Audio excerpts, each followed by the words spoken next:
जय श्री राम। आज मैं एक बहुत दुखद और करुण कथा लेकर के आप लोगों के सामने उपस्थित हुआ हूं। बांग्लादेश में हिंदुओं पर भयानक अत्याचार हो रहा है। हमारी सरकार भी कुछ नहीं कर पा रही है और बाकी दल, उनको तो मालूम भी नहीं है कि बांग्लादेश में हिंदू रहते हैं। बांग्लादेश में उनके बंधु हैं, इस बारे में उनको जरा भी पता नहीं है।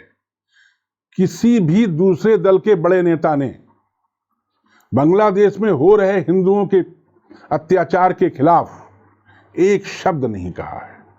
राहुल गांधी की तो बाणी तक नहीं निकली है। अखिलेश यादव की पार्टी तो कहती है कि ऐसा कुछ वहां हो ही नहीं रहा है। इनके प्रवक्ता, समाजवादी पार्टी के प्रवक्ता कहते हैं कि ये सब गप्प है, झूठी बातें हैं। तब हमें याद आते हैं जोगेंद्र नाथ मंडल। आप इनके बारे में नहीं जानते होंगे। जब हिंदुस्तान आजाद हुआ तो दलितों के दो बड़े नेता थे हिंदुस्तान में, एक जोगेंद्र नाथ मंडल और दूसरे डॉक्टर भीमराव अंबेडकर साहब, बाबा साहब। जोगेंद्र नाथ मंडल ने उस समय जिन्ना का स्वाद दिया और दलितों से कहा कि ये मुसलमान हमारे भाई हैं, हमें इन्हीं के साथ रहना चाहिए। ये जो हिंदू अपने आप को हिंदू कहते हैं वो हमारे कट्टर दुश्मन हैं। और जोगेंद्र नाथ भारत के विभाजन के समय अपने फॉलोवर्स दलित लोगों को लेकर पाकिस्तान में चले गए। मुख्य रूप से ये लोग बांग्लादेश में थे। डॉक्टर अंबेडकर साहब हमारे यहाँ हम लोगों के साथ में थे और डॉक्टर अंबेडकर साहब का साफ साफ कहना है, जो कि उन्होंने अपने बायोग्राफी में लिखा है, कि मुसलमानों के साथ कभी भी किसी भी तरह की संधि होना संभव नहीं है। अगर आप डॉक्टर अंबेडकर साहब के पूरे साहित्य को पढ़ें तो आप इस नतीजे पर पहुंचेंगे कि आज की बीजेपी हो या पहले की हिंदू महासभा, इन दोनों से ज्यादा कट्टर हिंदू डॉक्टर भीमराव बाबा साहब अंबेडकर थे। तो डॉक्टर अंबेडकर साहब हमारे यहाँ रह गए, हम लोग के साथ में थे। उनके साथ उनके फॉलोअर्स जो दलित थे हमारे साथ थे और हमारे यहाँ पर वे कानून मंत्री बने। इसी प्रकार जोगेंद्र नाथ मंडल भी पाकिस्तान में जाकर कानून मंत्री बने। पाकिस्तान में उन्होंने लोगों को नए कानून के बारे में बनाने का प्रयास किया, परंतु जब तक वो हिंदुस्तान में हमारे साथ थे तब तक तो उनकी इज्जत थी।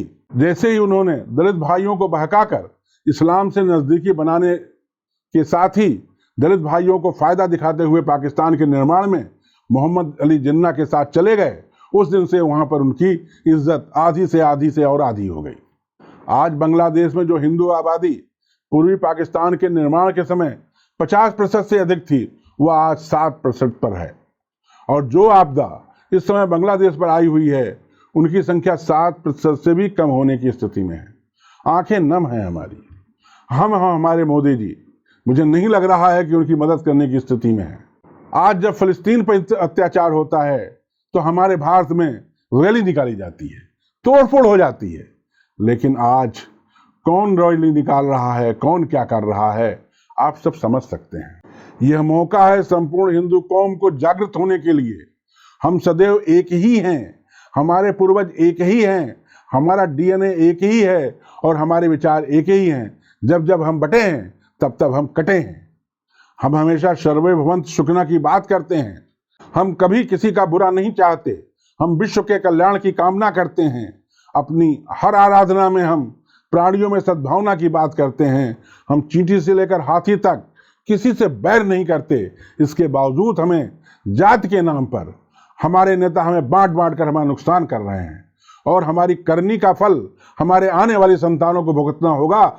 जैसे जोगेंद्र नाथ मंडल के द्वारा किए गए कार्यों का परिणाम आज पाकिस्तान के हिंदू भुगत रहे हैं, ऐसे ही जोगेंद्र नाथ मंडल के नए भाई, नाम नहीं लूंगा मैं, परंतु आप सब जानते हैं, जो कहते हैं दलित और मुसलमान भाई हैं, मैं उनके लिए कहना चाहता हूं कि इसका भी परिणाम आगे आने वाले दलित और हम हिंदू भुगतेंगे। जय श्री राम।